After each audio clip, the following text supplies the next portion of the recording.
listening to the Shared Security Podcast with Tom Eston and Scott Wright, exploring the trust you put in people, apps, and technology. This is your Shared Security Weekly Blaze for May 7th, 2018 with your host, Tom Eston.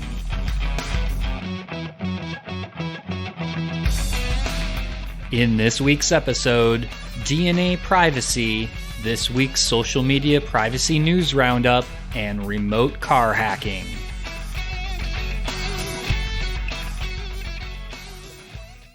The Shared Security Podcast is sponsored by Silent Pocket.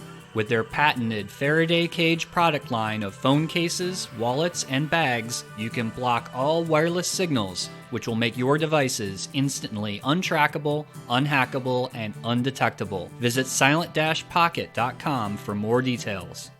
Hi everyone, I'm Tom Eston, co-host of the Shared Security Podcast.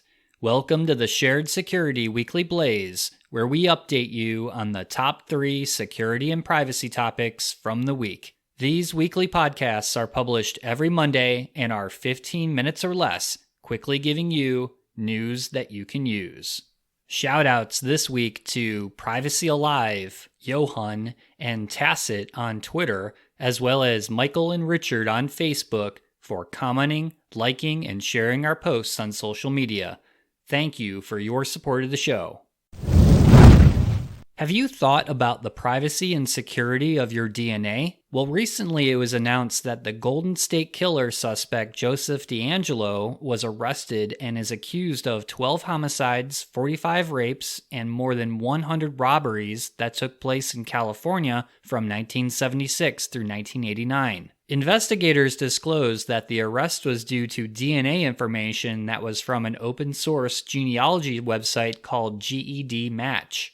Apparently, a distant relative of DeAngelo was found in the database, which allowed law enforcement to pinpoint who the killer was through clues such as location, ethnicity, and other characteristics. This brings into question that anyone who may have submitted their DNA test results to an open-source database like this could be used by others for more than just criminal investigations.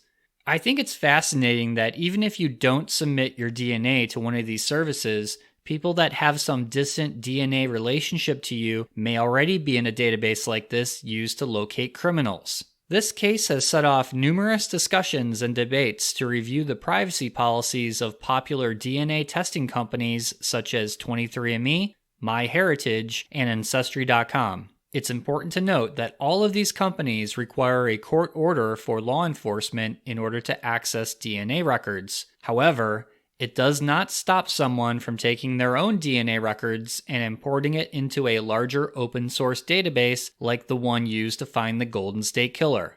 In my opinion, your DNA records are extremely personal and are much more valuable than any other piece of personally identifiable information that may be out there about you. And while many different companies have sprung up recently that are in the business of building out family trees, it begs the question regarding how these companies are protecting your DNA information. Could you imagine the fallout if one of these companies like 23andMe had a data breach? Our advice is to determine if it's really worth submitting your DNA to one of these services, as most likely your genetic data through some distant relative of yours may get caught up in an investigation or used for another purpose that you may not even be directly involved with. What a time to be alive, isn't it?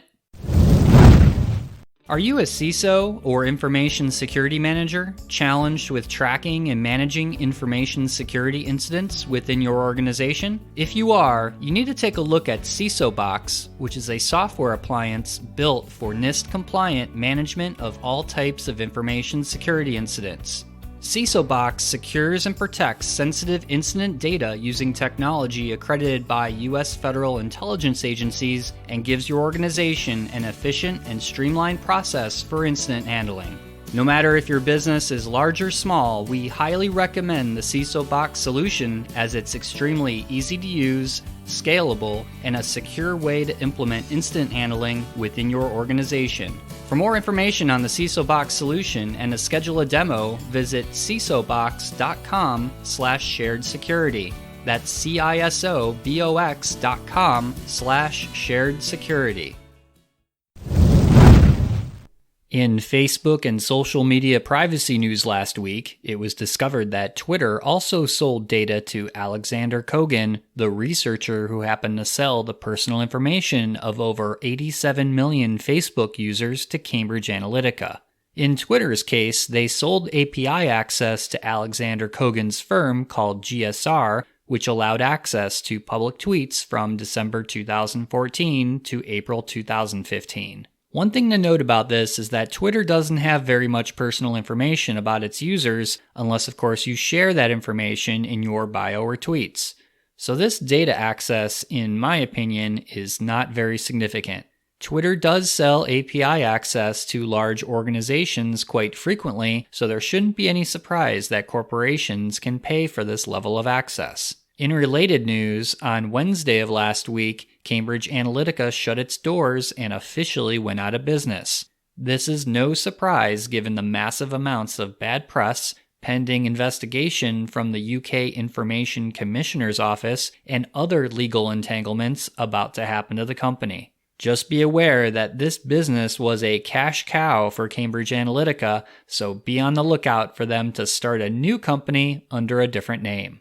Facebook was also back in the news with the announcement that they will be starting a dating service to compete with other dating apps like Tinder and Match.com. Facebook also announced that a new tool is going to be developed called Clear History that will allow you to clear your Facebook history, basically the websites and apps that send Facebook information, and remove tracking that Facebook does on you across the web. Mark Zuckerberg made this announcement at the F8 Developer Conference last week, noting, quote, "Once we roll out this update, you'll be able to see information about the apps and websites you've interacted with, and you'll be able to clear this information from your account. You'll even be able to turn off having this information stored with your account," end quote.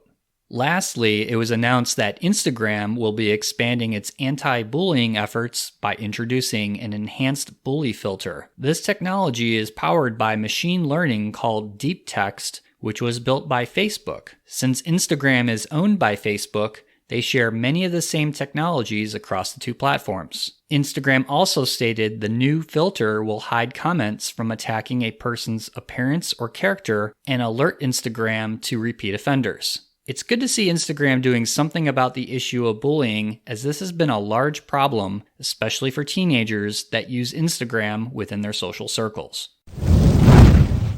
Dutch security researchers have discovered that certain Volkswagen and Audi cars are vulnerable to remote hacking via the onboard in-vehicle infotainment system, also called IVI, installed in newer Volkswagen Golf GTE and Audi A3 Sportback models. The researchers used the internet-accessible Wi-Fi system via an exposed port to gain access to the IVI, which allowed them to listen in on conversations, view location data, and the ability to track where the car is in real time. The researchers also discovered that the IVI system was also indirectly connected to the acceleration and braking system in the cars, but they stopped their research as they felt they might be violating intellectual property of Volkswagen. Basically, they didn't want to get sued. The good news is that Volkswagen worked to fix the vulnerabilities after the issues were disclosed to them, and that the researchers are not planning on releasing details on how to conduct the attack. However, the bad news is the fix requires Volkswagen customers to come into the dealer for the update. Volkswagen does not have a remote way to push security fixes to affected cars. In addition, it's been reported that customers that own these specific models of cars have not received notification from Volkswagen, and they have not publicly discussed the vulnerabilities. You may remember back in 2015 when researchers Charlie Miller and Chris Valasek demonstrated to the media how easy it was to hack and take full control of a GM Jeep Cherokee remotely over the internet. This was actually a vulnerability in the IVI of that car as well. It's also not the first time that Volkswagen has kept critical vulnerabilities a secret. Back in 2015, it was discovered that over 100 models of cars were vulnerable to a key fob attack, which would allow criminals to steal the car. I guess what's old is now new again. As we've mentioned on the podcast before, car manufacturers need to be held more accountable for vulnerabilities like these, and they need to develop a better process of working with security researchers when vulnerabilities are identified. Transparency also goes a long way with customers, especially with a critical issue like this one that could put customers' lives in danger. I don't know about you, but I would be pretty mad if I was a customer who owned one of these cars and found out through the media or other third party about a serious vulnerability in a product that I just spent a lot of money on. Let's just hope that other car manufacturers are paying attention to this news so they don't make the same mistakes. That's a wrap for this week's show. Please be sure to follow the Shared Security Podcast on all the regular social media channels like Facebook, Twitter, and Instagram for frequent posts, commentary, and updates.